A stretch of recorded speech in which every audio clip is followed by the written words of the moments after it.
What you just heard is a taste of a little subgenre called math rock. It's a combination of progressive and indie rock, though it has its roots in punk rock and emo music as well. It's a strange and complicated mix of influences, but I suppose it suits the genre well enough as the music itself is just as strange and complicated, with its defining traits being tapping guitar techniques, angular melodies, rapidly changing time signatures, and a rhythm section that acts as the driving force behind the song. If you're wondering about vocals, well, you may be in trouble, as it's pretty common for math rock to feature no vocals so that the focus can remain on the complicated composition. But if there are vocals featured, you can expect them to be much more reserved, with little focus on lyrics. They're instead treated like another instrument that's used to help develop the tone of the song rather than acting as the primary melody.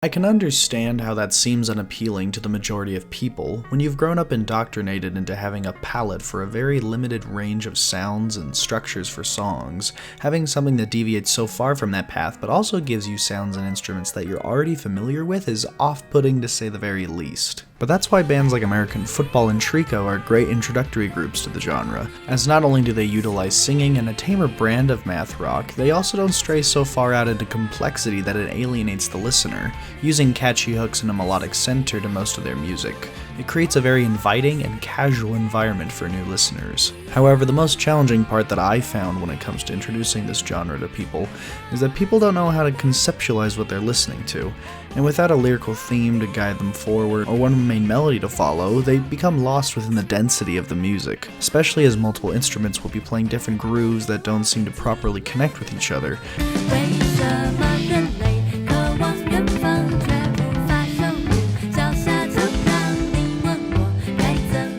But there has been one band in particular that has been able to cut through this barrier more times than not. I'm of course referring to the math and post-rock legends, Toe.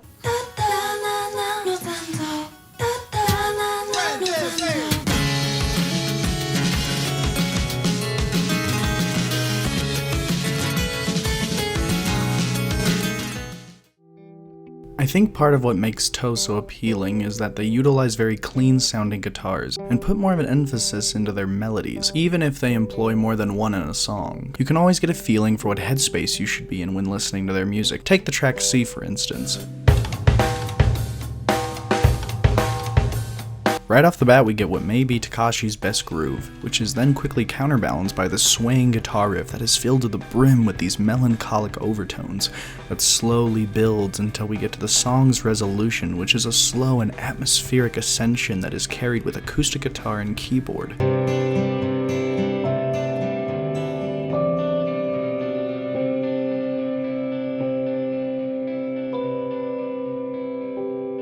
This by extension creating a very positive and affirming feeling as the song drifts away. It's a masterclass in structure and tonal shifting within music, and balancing those emotions is almost the mantra of their first album, the book about my idle plot on a vague anxiety.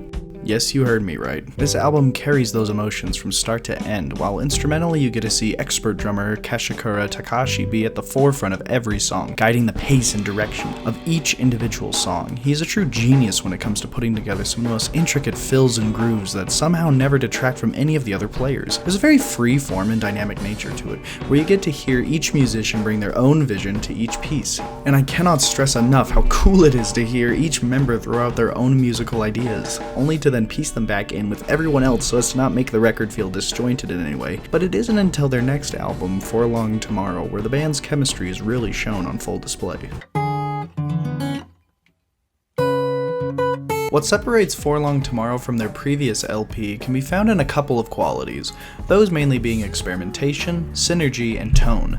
Starting off with the experimental side, Toe decided to feature more acoustic and electric guitars to mix throughout the album, switching the feel for multiple tracks, a vibraphone on the second half of Two Moons, and a controversial choice being to implement vocals into their music, which some say is a forced inclusion into this album, but personally I think they work just fine. And I could see that being more of a valid argument if certain Toe fans weren't just completely opposed to having any vocals in the music at all, which is just so silly to say if they are utilized well in the music. Case in point, the track Goodbye. Don't ever let anybody tell you that that should have been a purely instrumental, but I digress. Toe also utilizes samplers throughout the record, Which, can I just say, this track can't hear any Mosquitone anymore, number 1?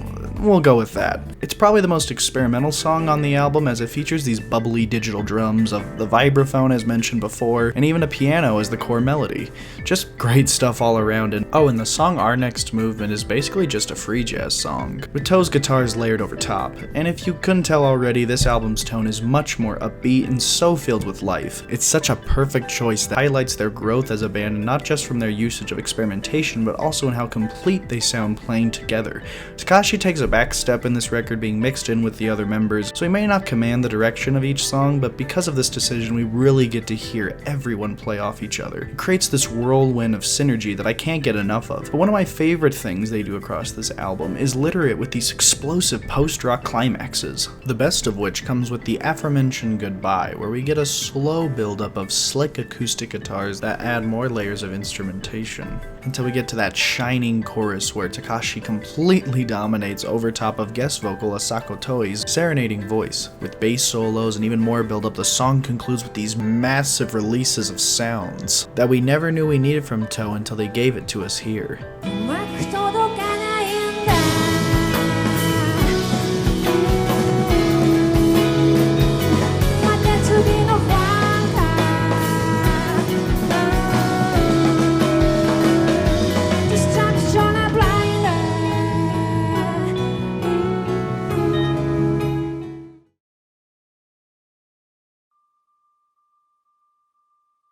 Following For Long Tomorrow, they took a few years off and released a few EPs in that time, and then finally in 2015 they returned with Hear You, their latest album, and one that's divided more than any other, as they seem to have left their focus on experimentation behind to focus on their established sound, while also incorporating some more clean vocals. And while it may be my least favorite out of the three, I cannot deny it's still a great album, with plenty of memorable tracks, from the rhythmic joy that is A Desert Human,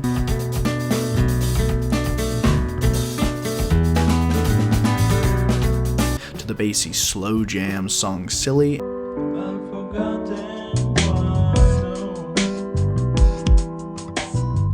and to the acoustic earworm The World According To.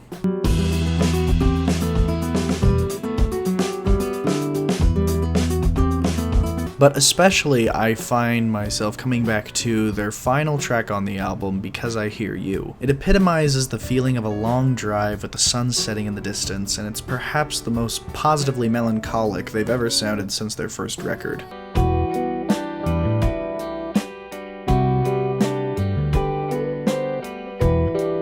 But the final element that I want to touch on before we end this video is that their live shows are ungodly good. If you ever get the chance, I highly encourage you to check out their latest live performance if you want to see a band and audience become completely engulfed in their art. There's an indescribable amount of passion that comes across in the faces of every band member in their live performances. These are not just some stale, complex math rock songs. Rather, that complexity, while still being there, is complemented by this overlay of feeling and emotion that's always present. I mean, you can look up any song they've ever performed live and you'll be guaranteed to see lead guitarist Mino Takaki being completely enthralled by what he's playing. But this kind of kinetic energy isn't only limited to the behavior of the band on stage. It is further emphasized by how they improvise these songs live. It brings another layer of excitement towards seeing them, where not only do you get to hear these great songs you know and love, but they're changed around and you get now an exclusive new version of these songs. My favorite example being the aforementioned Because I Hear You. In this exclusive video upload to Takashi's YouTube channel, he adds a much funkier sense to it.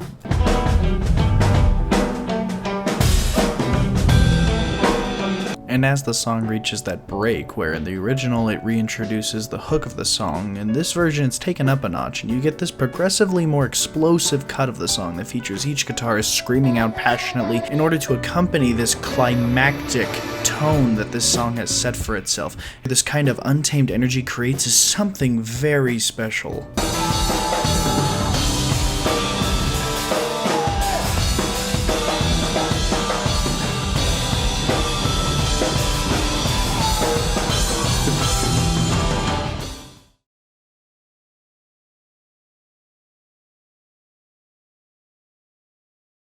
Toe is a band that means a lot to me. They're a band that reinforces this melancholic and beautiful feeling into all of their music while adding such rich and complex layers of instrumentation over it. I mean, it's just addictive to listen to, and honestly, there's not a band that can do it quite as well as they can. And it'll never not impress me how well they can range from being extremely relaxing and headspacey to then going to being an extremely melodically catchy band with dozens of slick grooves and guitar riffs that earworm their way into my head no matter what.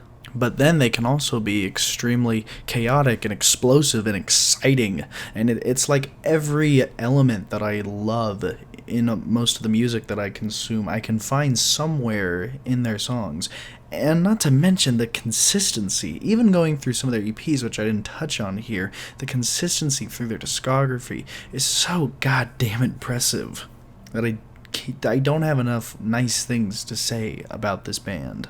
So if anything, I hope that by making this video, it'll at least get you to check out them, if nobody else in this genre. They deserve it more than you know.